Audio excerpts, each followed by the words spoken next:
So Battle for Azeroth has now been data mined, and there are a lot of changes for Elemental Shaman. So if you don't know, Battle for Azeroth is the coming World of Warcraft expansion, probably not coming for a while. So disclaimer, everything in this video could be changed before any of it is on live servers. But it's fun to look at what's going on and what could be happening so we can give feedback on it. But anyways, let's start looking at what's actually changing. So you may see it's an entirely different talent tree here. But first I want to show you guys the actual spell changes themselves. So first thing first, we got some basic stuff like that. I don't know why this is here, I don't know if it's real or not. We got Epicenter. Each target hit by chain lightning increases the damage of your next earthquake by 20% and reduces the cast time of your next earthquake by 20%. Similar to Warlords of Draenor. And then we got another Fulmination. When you Earthshock a target, every 25 Maelstrom you have, up to 75, will cause the target to take an additional 100% damage from Lightning Bolt. This doesn't actually have a duration on it right now, and also, Earthshock, you only spend 60 Maelstrom doing it now. I'm assuming the cooldown thing is just a data mining error, it's probably not a cooldown. But you only spend 60 Maelstrom, so it says Maelstrom you have. Does that mean there's going to be some trait or something that increases how much you spend on it, or just how much you actually have? Don't know. What else is changing? We got Earthquake, very important change. So it costs 0 Maelstrom, but you will now spend 30 Maelstrom per second doing it. It is a 2.5 second cast time, which means if you hit 5 targets, it no longer has a cast time. Well, it doesn't matter what the cast time is. If you hit 5 targets, it no longer has a cast time. 15-second cooldown. And it does the same thing, except for now it lasts 12 seconds. But what's confusing me here is basically you're putting it down, and then you're building Maelstrom to keep it going. Does it end at 12 seconds, no matter how much Maelstrom you have? Or is the 12 seconds just how much damage, just to represent how much damage it's dealing per tick? It'll be interesting to find out. I think this is actually pretty superior to what the previous Earthquake was, as long as they increase the knockdown chance to make up for the lack of Earthquake spamming. But now instead of just spamming Earthquakes down, you're actually going to be continuing to kind of funnel your Maelstrom into this one Earthquake that you buffed. So that could be really cool. Fire Relay now is a 2.5 minute cooldown that lasts 30 seconds. While the Fire Relay is active, Lava Surge recharges 0% faster, and Flame Shock generates 0 Maelstrom. Well, yeah, basically, I'm assuming what this means is either Lava Surge has a higher chance to proc, or Lava Burst recharges faster. I don't know which one. Flame Shock obviously generates a certain number of Maelstrom that hasn't been decided yet. This will go really well with one of the talents I'll show you in a minute. And then at level 70 is Chain Lightning passive to make sure it does jump to 2 targets instead of 3, or 2 additional targets, so it jumps to 5 in total. And now let's look at the talents. So we got Earth and Rage, same thing as before. You're going to notice the spell power percents are much smaller than what you're probably used to. This is just part of the stat squish coming in BFA. It's not actually being nerfed or anything. Keep that in mind. Totem Mastery, same as before as well. Nothing changed there. Molten Fury is a new talent, replacing Path of Flame. Lava Surge now also causes Lava Burst to generate 50% more Maelstrom. Interesting. I don't really see why this would be particularly good unless you're doing some kind of multi-dotting, but interesting talent. Aftershock is now on the 30 row. Does the same thing. Elemental Mastery is now on the 30 row, but does something very different. So Lightning Bolt has a 10% chance to cause your Earthshock to not consume any Maelstrom for 5 seconds. Lava Burst has a chance to cause Frost Shock to deal 20% increased damage for 5 seconds. So my biggest question here is, for one thing, why does it have a 2-minute cooldown? I'm assuming it's a data mining error. It doesn't actually have a cooldown. Probably a passive. And secondly, for 5 seconds, does that mean if it procs, you just spam Earthshock 5 times? Or 4 times, or whatever your global cooldown is at the time? Or does it just mean 1 Earthshock, but the buff only lasts for 5 seconds? That's something I'm interested to find out. Same thing with the Lava Burst one. But interesting talent nonetheless. There's a lot of Lightning Bolt talents you'll see, so it could go well with some of those. Volcanic Rage. This one's one of my favorites. 1.5 second cast, 45 second cooldown. Erupt a volcano under your target location, causing damage, fire damage, to all enemies within 8. Just within 8 yards, and applying Flame Shock to all targets hit for 12 seconds. The biggest thing here is the Flame Shock application. So my thoughts are you use this ability on a pack of mobs that has a bunch of little mobs and a big mob, and you kind of pop Fire Ellie, you just throw Lava Burst at the big guy. Could be really cool. Moving on. 45 row is a very defensive and utility row. So we got Spirit Wolf. While transformed into a Ghost Wolf, you gain 5% increased movement speed and 5% damage reduction every 1 second, stacking 4 times. This is similar to what Resto Shamans have as a trait. You go Ghost Wolf, 4 seconds later you have a 20% damage reduction and 20% movement speed increase. Additional on top of the normal Ghost Wolf movement speed. So this could be really good in like Mythic Plus or Raids if you want to soak something. 20% DR that you can have whenever you want. Kind of like Bear Form, but not as good. Earth Shield. Protects the target with an earthen shield, increasing the effectiveness of shaman healing spells. Just read that really weird. On the target by 20% and causing attacks to heal the shielded target for a number. 9 charges, last 10 minutes. This effect can only occur once every few seconds. So my big question on this one is, does it mean our healing spells, the shaman who placed it, or every shaman's healing spells? And it's something that just kind of feels weird for Ellie to have. I don't really necessarily agree with it being an Ellie thing, but I can see a use for it, like on a boss like Sisters. You can put this on yourself, get the heal, and extra healing from your other abilities or whatever. Also, I want to know if attacks means melee attacks, targeted attacks, or just taking damage. A lot of questions with this one. Not really a huge fan of it right now. Maybe we'll see some elaboration later on. Capacitor Totem, exactly the same as it is right now, except for a longer cooldown. It is now 1 minute cooldown, and it only lasts for 3 seconds. But don't worry, because the 3-second thing is kind of everything. Every single 5-second stun got reduced to 3 seconds in terms of AoE stuns. I think single target ones didn't get nerfed, but AoE stuns are all nerfed. So we aren't actually getting nerfed more than anyone else. It's just kind of, this is what they're doing to AoE stuns because they didn't like them. Now we got Echo of the Elements, same as the normal. On the 60 row, we got Storm Ellie changed.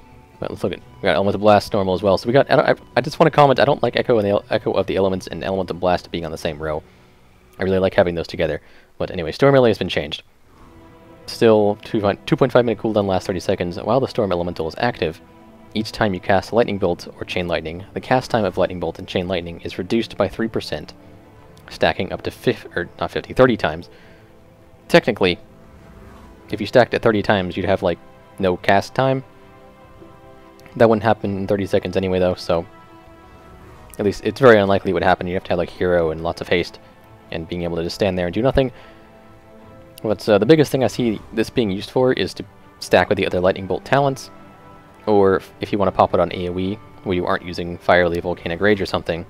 If you want, like, more overall AoE, you could use this and just spam Chain Lightning super hard and feed into that Earthquake. Maelstrom Generation. Could be cool. We'll see how it plays out. So now we got another defensive row of talents. Hatred Guardian, you may remember this from Willets of Draenor. Attacks that bring your health below 30% increase your maximum health by 25% for 10 seconds. So this does actually increase your current health as well. It's kind of like a little heal. Increases your maximum health, and then your health percentage stays the same. So let's say you have 100,000 health, like max health. You're at 10,000 health.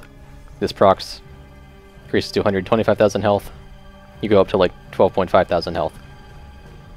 So it's kind of good, I guess. It's not going to save you for much, but it's a nice little passive for raids. We got Ancestral Guidance, same as before, though still kind of garbage. We got Seismic Armor. This one's really interesting to me. Targets affected by your Earthquake deal 20% less damage to you. This could be, like, absolutely game-changing. So, one problem. Earthquake, 2.5 second cast time, and on single target, it would only last 3 seconds unless you generated enough Maelstrom to continue it to tick. So, also, additionally, I don't know exactly what affected by Earthquake means. I'm assuming it just means in the range of Earthquake, because Earthquake does actually give a debuff even if it isn't stunning or anything. Like, you could drop Earthquake on a boss and it'll give it a debuff. So, Mythic Plus boss, like let's say the Avajaria Lady Hate Coil, you drop Earthquake on her right before she does her AoE Lightning thing, and as long as you can keep the Earthquake up until she finishes the cast, it would do 20% less damage to you. So that could be really, really game-changing, and you can make some really sick plays with that. but you would have to pool enough Maelstrom to keep the Earthquake up long enough to do so, so it's a really interesting talent. I really actually like this talent, because you are sacrificing damage to save yourself, and I think that's a good choice to give players to have to make. So, moving on, we got the 90-row. High Voltage. Lightning Bolt can now cause a second Elemental Overload. So, on its own, this looks really kind of terrible, but if you stack it with the other Lightning Bolt talents, it could actually be decent. We got Primal Elementalist, same thing. I'm kind of curious what ways they'll buff the Elementals, but we don't actually know yet. So, we'll see on that later, because the new Elementals are a little different. And then we have Liquid Magma Totem, same thing. The Electric Discharge increases the bonus damage of Lightning Bolt from Fulmination by 20%. Let's go back to Fulmination. I don't know if I actually read this. When you Earthshock a target, yeah, I already did. When you Earthshock a target every 25 Maelstrom you have, it'll increase the damage target takes by Lightning Bolt by an additional, or by 100%. So stacking that, not actually a talent, it's passive, but use that with like High Voltage, extra overloads, and increase the bonus damage of Lightning Bolt from Fulmination. Could be really good. I don't know. It looks kind of like a boring build to me, but we'll see how the synergy plays out. Next we got Stormkeeper. 1 minute cooldown, 1.5 second cast, charge yourself with lightning, causing your next 2 lightning bolts or chain lightnings to be instant cast and trigger an elemental overload on every target. This looks good and bad, I guess. It's kind of like Stormkeeper, but not as good. But Stormkeeper right now is really good, so I don't really expect it to be as good as that. Especially since we have other talents and new Earthquake stuff and all that probably increase our AoE. I certainly don't think it's a bad thing, is what I'm trying to say. And judging by what I heard from people who actually were at BlizzCon and playing on the alpha servers, you can cast this while moving. So that's also cool.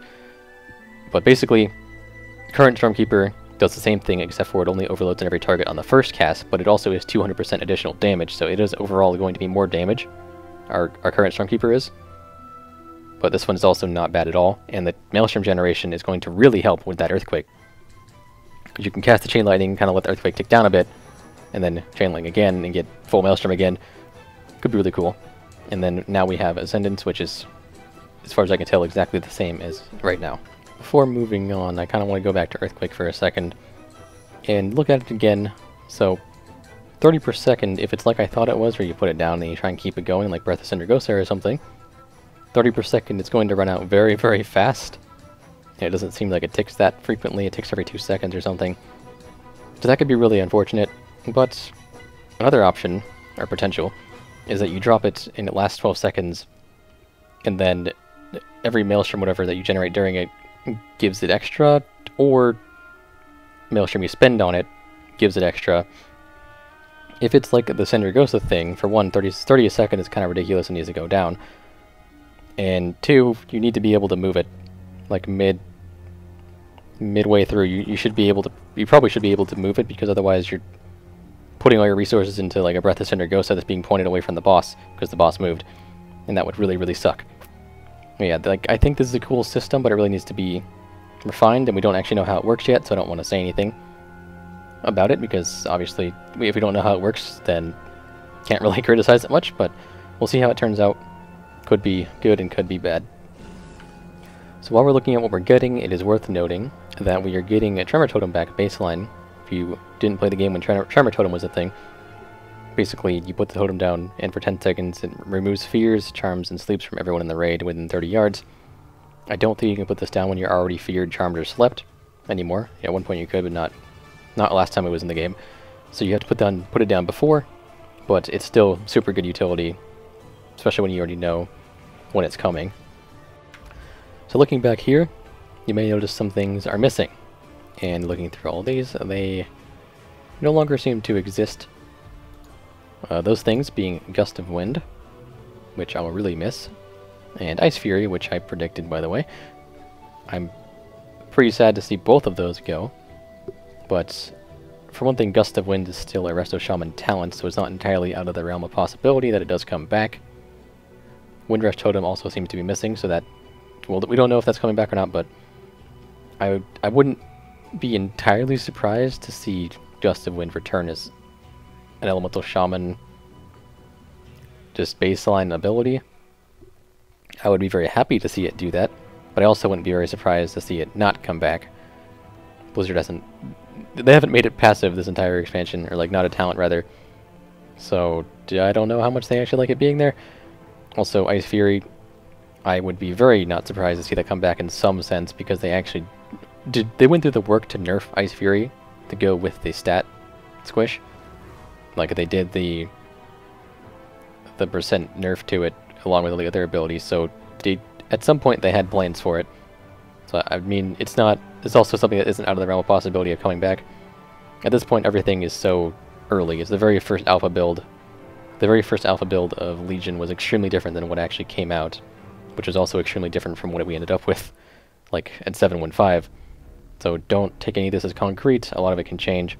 It's just kind of cool to look at for now. Hopefully I can get into the beta, or alpha, when it does come out. We'll see. Anyways, guys, that is all for now. I'll keep you guys updated if anything else happens, and also you can expect the Entorus Mythic Guide of the first 9 bosses for LA Shaman, and probably this coming weekend. If not, then very shortly after. It's already pretty much mostly done, but I wanted to jump on this as soon as it came out because it was super exciting. But anyways, guys, thanks for watching. Hopefully you liked the video, and I'll see you guys next time.